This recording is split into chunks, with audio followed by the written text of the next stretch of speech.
महाराष्ट्र सरकारने 9 जुलै 2025 रोजी एक ऐतिहासिक निर्णय घेतला आहे. महसूल मंत्री चंद्रशेखर बावनकुळे यांनी राज्यातील तुकडेबंदी कायदा रद्द करण्याची मोठी घोषणा केली आहे. या कायद्यामुळे अनेक वर्षांपासून जमिनीचे लहान तुकडे विकणे, खरेदी करणे आणि हस्तांतरण करणे कठीण झाले होते.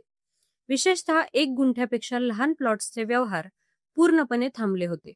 त्यामुळे लाखो नागरिकांचे पैसे देखील अडकले होते आणि घरकुलाचे स्वप्न अपूर्णच राहिले होते.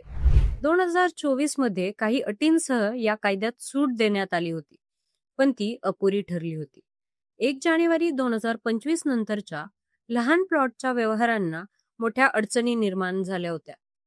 मुख्यमंत्री देवेंद्र फडणवीस यांच्या सूचनेनुसार महसूल मंत्री बावनकुळे यांनी या कायद्यात सुधारणा करण्याचे आश्वासन दिले होते आणि अखेर आता हा कायदा पूर्णपणे रद्द करण्यात आला आहे. याचा थेट फायदा शेतकरी, सामान्य जमीनधारक आणि घरासाठी लहान प्लॉट घेणाऱ्या नागरिकांना होणार आहे. अडकलेले व्यवहार आता मोकळे होतील. नवीन व्यवहार करता येतील आणि बांधकाम व रिअल एस्टेट क्षेत्रालाही चालना मिळेल.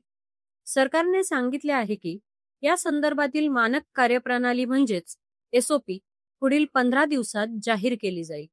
त्यामुळे नागरिकांना आणि व्यवहार करणाऱ्यांना थोडे दिवस वाट पाहावी लागेल, पण त्यानंतर सर्व व्यवहार सुरळीत होतील.